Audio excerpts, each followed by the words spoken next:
Soat 6 bo'ldi. Bu Gangirboshda tuxumlayotgan joyini ko'ring. Mana ayvonda eshigi.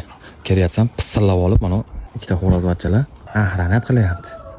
Tug'in endi. Kutaverib, poylaverib charchadimmi men?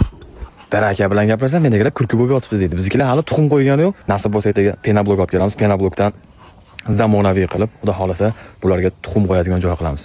Tezroq joy qilsak, balkim joy kutishayotgandir. Lekin rosa xursand bo'ldim.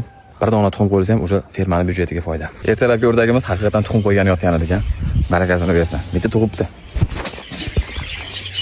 Öyle. Farqi tovuqli tuxumi o'ta oppoq bo'ladi. Bu qandaydir qalin va yashil sifat. O'tirishini joy tayyorlaganmiz.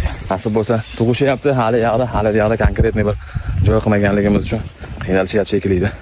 Barakasini bersin. Bitta bo'lib, nasib hammasi tuxumga kirib ketadigan bo'lsa, nur ustiga albatta. Salomat bo'linglar. Xursandchilik bilan boshlanadi. Bitta tuxum ham o'sha byudjetga foydada.